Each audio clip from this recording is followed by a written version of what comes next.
NIM is an old parlor game. You play it by alternately taking some sticks from these stacks we have here, and we keep on going until the whole table is exhausted. He can take as many as he likes at each one move, and we keep on going until the person who takes the last one wins. Now you can play this game so that the person who takes the last one loses.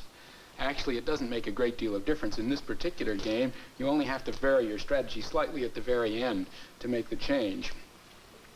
However, there's still other variations on this game that put restrictions on you, like, for example, putting a rule that you can't take more than 5 at any one grab or something of that sort. Now, here's another kind of variation, which is right out of Sam Lloyd's puzzle book. Here we have the original illustration. Rip Van Winkle here is bowling with these dwarfs. And they set up the bowling pins across the line of fire, and they keep taking turns bowling till the first person who fails to knock down a pin wins. Now we have the pins set up over here where we can really see them. The ball, you see, comes through like this, and it can knock out 1 pin, or it can knock out 2 in a row, but it can't knock out more. So if you assume that there's no problem of accuracy in the bowling, then the game is simply one where you can take 2 like that, or you can take 1, and you alternate until such time as all the pins are down, at which point the person who has taken the last one wins, because his opponent, of course, is unable to actually knock anything. This thing is called an oriented graph, and we put a counter up at the top, and we can take turns moving the counter down the graph. He can move it along any one of these arrows, and then I move it along an arrow. And he moves it along an arrow, and I move it along the arrow. But now, of course, it's his turn. We've come to the bottom, and there isn't any arrow out, so I've won because I have made the last move. Now, anything of this sort is called in combinatorial mathematics a graph. A graph has things called vertices. I made great big things here to put these counters on, connected by things called edges. You can connect any 2 you like, and in this case, we put arrows on the edges. And therefore, this is called an oriented graph. And if we have an oriented graph, we can make a game of this type where the rules are the obvious thing. The counter goes along any arrow at any one move, and we keep moving it until it can no longer be moved. However, there's one restriction we're going to have to put on oriented graph in order to actually make the game work. Supposing we started on this oriented graph with the counter here. Obviously, I wouldn't want to move here because my opponent will immediately move to here and win. So, naturally, I move here instead. Now, my opponent's turn, he sees the same situation. He doesn't want to move here because I'll beat him by going there. So he moves over here, and of course the counter just keeps running around the board, and the game never ends. So in order to have some rules which make the game actually end, let's insist that our oriented graph should have no closed cycle around following the arrows. And then we will call it an acyclic oriented graph. And we can, in fact, play a game on an acyclic oriented graph, and it will have some interesting properties. Let me show you what these properties are. First place, this game will be a game of complete information.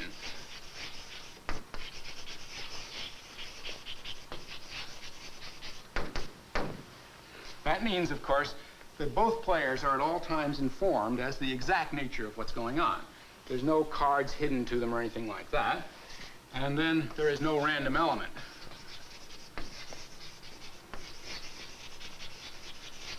For example, we don't spin anything, we don't throw dice or anything of that sort in the course of the play. Finally, the game has a definite winner.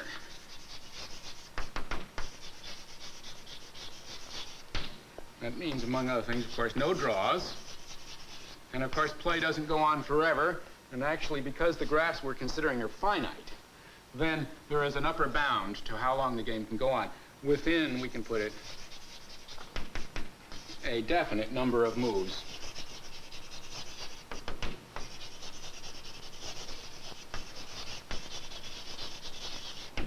Now that means, of course, not that there's always exactly the same number of moves, but that there's an upper bound which we can give in advance, which tells us how long it takes to win, that the game must win in for one player. Now, actually, any game which satisfies these criteria can be put up in the form of an oriented graph game. Let's see how NIM would look. Let's take a very simple position in NIM where there are two piles with just two counters in each. We could represent that as an oriented graph game like this.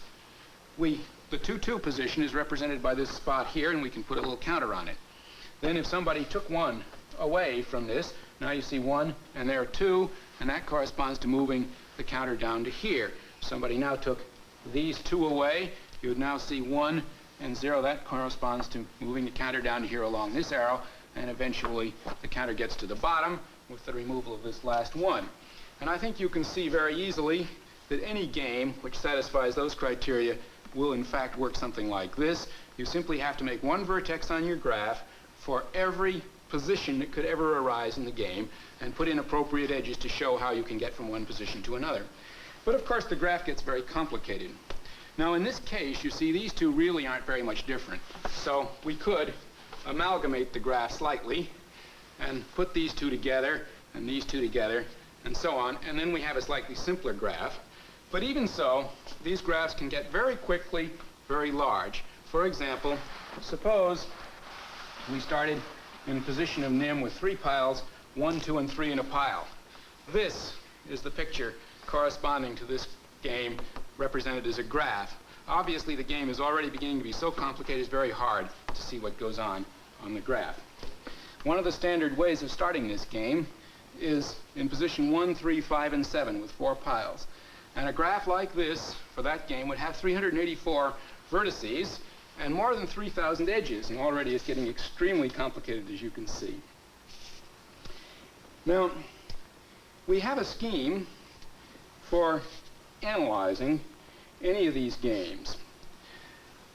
We want to take advantage of the fact that we can represent them as graphs. Any game this type can be represented as an oriented graph. And we have a scheme for analyzing them. Let's go back to the graph that we started playing on a little while ago. This bottom position is the thing I would like to play to. I want to play on this if I can, so I'm going to mark that a winning position. And so here it is marked W. Similarly, here's another endpoint on the graph, and I mark that one W.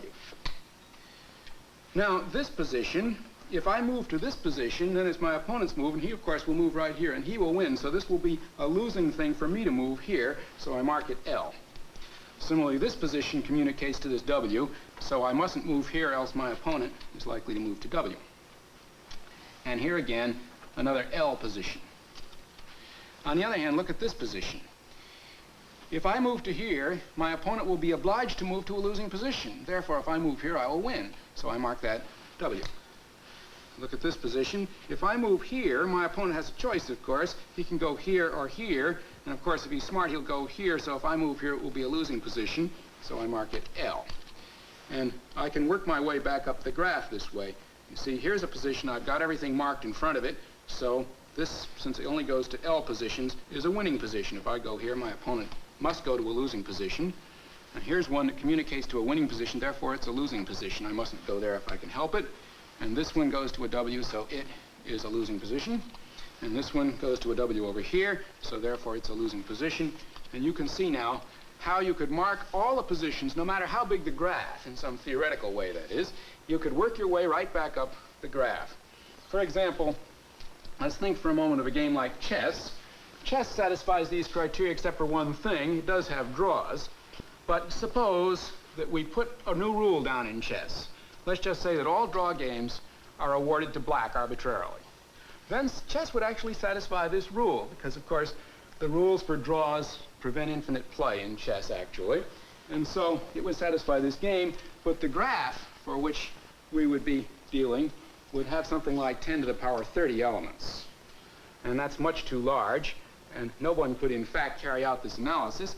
But of course this analysis is exactly the kind of thing you have in mind when you say you can analyze a game.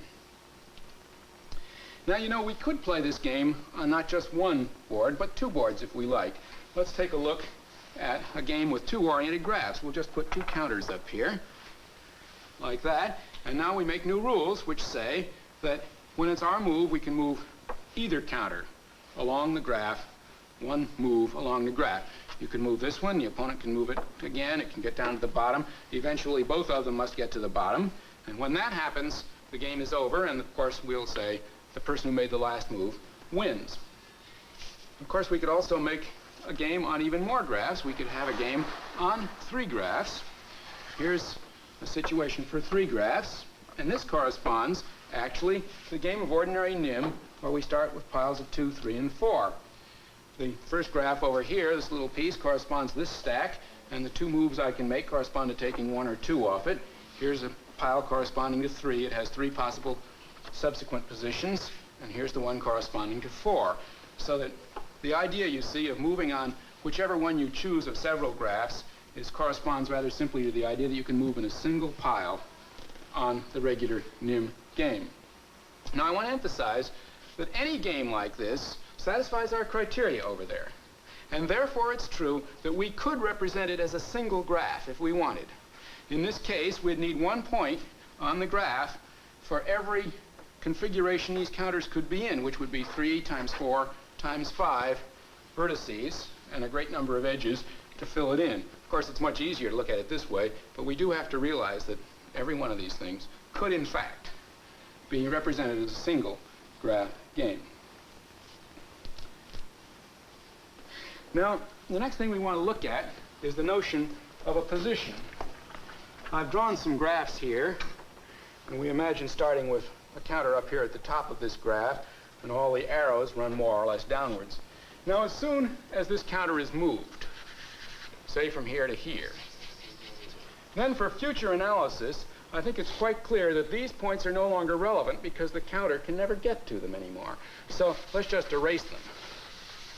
So when we want to talk about a position, we're going to mean only that part of a graph which really is in front of the counter. And so this means, therefore, that it's quite possible that quite different graphs can lead to the same position. For example, starting with this graph here, in one move we could move this counter down to here. And after that, all of this part of the graph up here is irrelevant. So we have a position which really looks only at this part of the graph that's left. And another move from here would put the counter down here, and all of this becomes irrelevant. And now I think you can see very easily that these 2 positions are really the same position. Actually, you see one's drawn backward from the other, but that doesn't make any difference. I think that's clear. Technically, this is what's called isomorphism in mathematics, but I don't think we have to worry about the technical details of this definition. It's quite clear just what's at stake here. One thing I do want to emphasize, however, is that the position itself is what carries the notion of winning and losing. It obviously doesn't matter what the rest of the graph is. The winningness or losingness of the position is determined by the actual position itself. Now, what we want to study next is how the concept of winning and losing is tied up with the prospects of playing on more than one graph. And in order to do this, what we do is introduce an algebra of positions.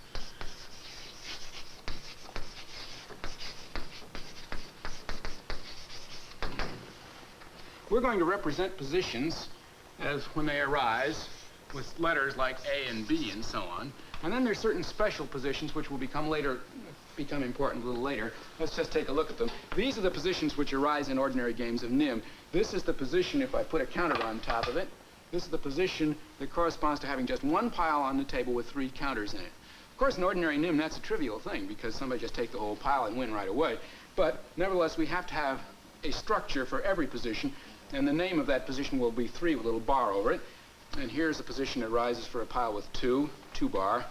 And here's a position that arises with just 1 counter, 1 bar, and finally this one, 0 bar. Notice that this position, 0 bar, is the end position in every game. It's exactly what the counter looks like whenever you get to the far end of the game because there's no place to move to.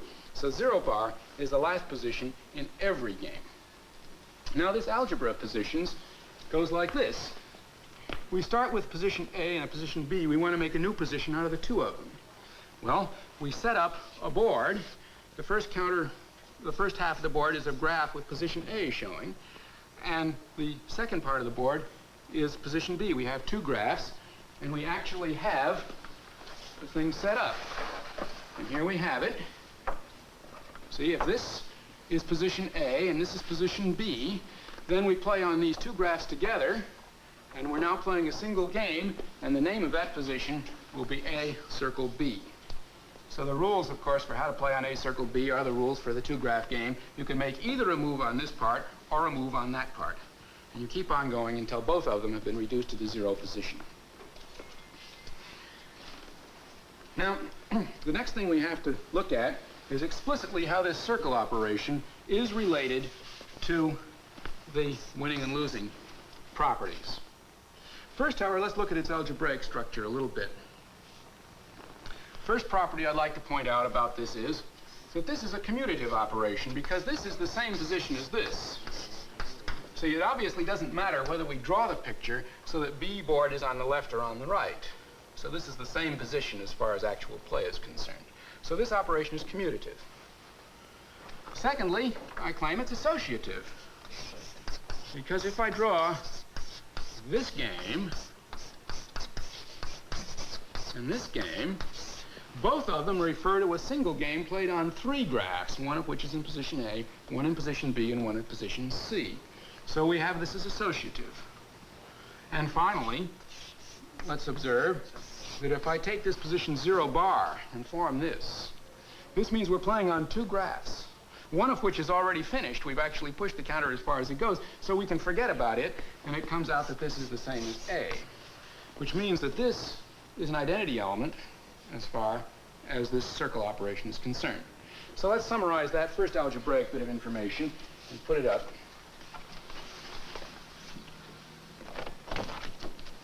The set of positions is a commutative semigroup under the operation circle. Now let's look at some theorems about the relation here of this circle operation to winning and losing. Our first result is to say that if you take any position, this means, say, two copies of the same position, of course, that this is always winning. I'll abbreviate that by W from now on. Let's go over and see how to do it. It's very easy to see why that's so in terms of actual play. Here's the position set up, the same position on both graphs. The secret is symmetry. See, to show this is winning, I have to show if it's my opponent's turn to move now, I can win. So he moves, here he goes, and I follow his move by making the symmetrical move. Now he moves again, say he moves on this board, I make the symmetrical move on that board. If I keep this up, he breaks the symmetry, and I restore it. But the last move is one of the symmetrical positions, so therefore I make the last move, and so I win this game, and that establishes this fact, which I shall put down as theorem 1. Theorem 1, for every position A circle A is W. Now another very simple theorem of the same general type. Supposing we start with two winning positions. This is a winning position, say, and this is a winning position. Then I claim this is also a winning position. Proof is very, very simple again. Just think about the game. To say this is a winning position means that I know how to win on this board. To say this is a winning position means I know how to win on that board. Well, let's think about playing the game. Here we are. Let's put it in a winning position here and a winning position over here. If my opponent moves on this board, I answer him on this board just as if I didn't see this one. So, just play.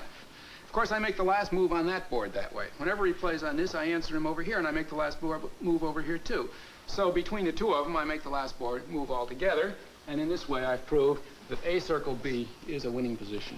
So let's record that fact now. Theorem 2.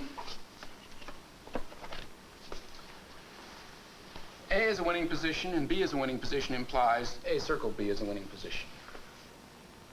Now we can take up the next theorem, which is slightly less trivial, but not very hard. I think I'll write that more carefully. A is winning, and A circle B is winning. It's the converse of the previous theorem. These things together imply B is winning. And we'll prove that by an indirect argument, quite straightforwardly. Suppose B is L. That means that there's a single play which converts B into a winning position. So B arrow C is a legal move, and this one is W. All right?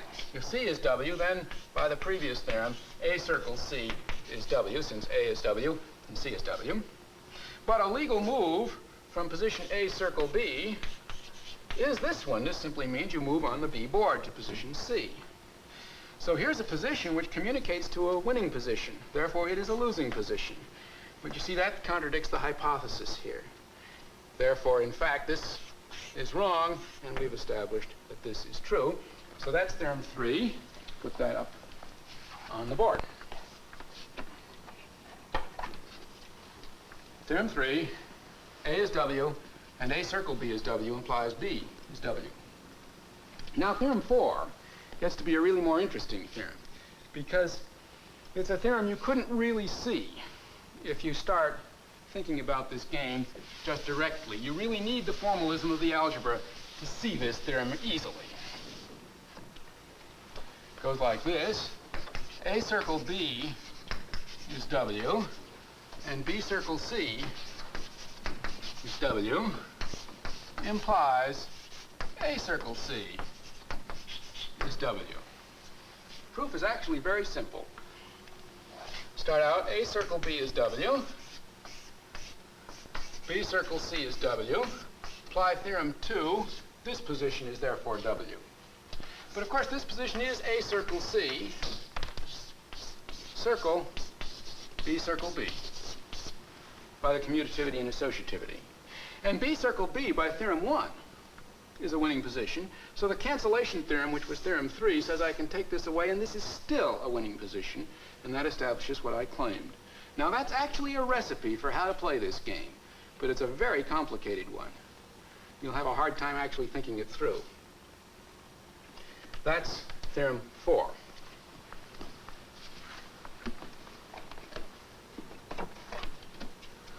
If A circle B is a winning position and B circle C is a winning position, then A circle C is a winning position.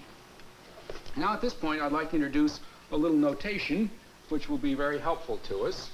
I shall write A wiggle B to mean A circle B is W. It's just a definition. I'll write that down in case anybody might forget it. Definition 1, A wiggle B means that A circle B is W. Let's just see one thing we could do with this notation. Instead of writing A is W, we observe that that's the same thing as saying A circle 0 bar is W. And then by this definition, that's the same as saying A wiggle 0 bar. So A is winning is the same as saying A wiggle 0 bar. However, there's something much more interesting about this operation wiggle than that. This operation wiggle, this relation wiggle, turns out to be an equivalence relation. Let's just check through that fact. We have it all written on the board here already. This says that this operation is reflexive. A circle A is W is the same as A wiggle A, therefore it's reflexive. The commutativity of the whole operation circle says if A circle B is W, then of course B circle A is W. It's the same position. So that is the symmetry. And this theorem says it is transitive. If A wiggle B and B wiggle C, then A wiggle C. So it's transitive. That shows it's an equivalence relation. Now, the next thing we have to consider is how that equivalence relation is related to the position operation circle. And we want then the following fact. If we start with A wiggle A prime and B wiggle E prime, then we should have A circle B wiggle A prime circle B prime. And again, the proof is very straightforward using our algebraic facts. We write the hypothesis here, A circle A prime, that's a winning position. That's just saying this. And B circle B prime, that's a winning position. Apply theorem 2, this is a winning position. and I apply the commutativity that says A circle B and associativity, this is a winning position. But of course that statement is exactly this statement. And so we have this fundamental relation. Now whenever we have this situation, we're in a wonderful position, we can transfer this operation circle to the set of equivalence classes for the equivalence relation wiggle.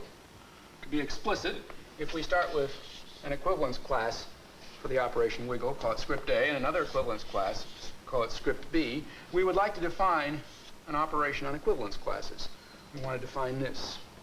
So we do that by choosing anything out of here, call it capital A, choosing anything we like out of here, call it capital B, and then we operate with circle on these two things. We get a thing called A circle B, and we take its equivalence class. And that's to be equal to this by definition. But of course, whenever we do this, we have to check that what we get over here doesn't depend on how we made these choices. So instead, we might have chosen A prime and B prime. Let's suppose we had. Then, A is equivalent to A prime and B is equivalent to B prime, and therefore, when we make the calculation, these are equivalent, and therefore these are the same equivalence class. In other words, this operation is independent of the choice of the representatives. That's the important aspect of our previous theorem. You see, I didn't put up the last two statements. Here they are. Wiggle is an equivalence relation on a set of all positions. And the congruence aspect, A equivalent A prime and B equivalent B prime implies A circle B, equivalent A prime circle B prime. Now let's look at this structure of this set of equivalence classes now. Well, the original class, the original set, this circle operation made it a commutative semigroup. Now, of course, the commutative law transfers automatically to these equivalence relations. And the associative law does. And of course, we still have an identity, namely the class which has 0 in it. That's still an identity. This has all the winning positions in it. Remember, everything equivalent to 0 bar is a winning position. So the class of all winning positions is an identity for this thing still. So we still have a commutative semigroup with unit. But we're in a better position than that, because it's actually true that A circle A is this identity class, because no matter what I choose as a representative, I might as well choose the same one. And we've just seen that this is a winning position.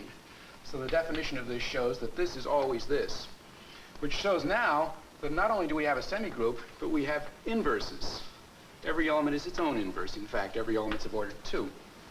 So let's record that interesting fact as theorem 7. The equivalence classes of positions under wiggle form a commutative group under circle. And just remember for ourselves that all the elements are of order 2 in this group. Now, when you try to compute with equivalence classes, life is rather difficult, as you probably know. And so, therefore, what we want to do is get numbers into the act somehow. We would like to get some arithmetic to somehow tell us how to compute in this group. And so we have to look and see where we can get some numbers in a natural way to represent these equivalence classes. And I think that's quite natural to look at the actual NIM piles. So let's go back and look at those for a moment.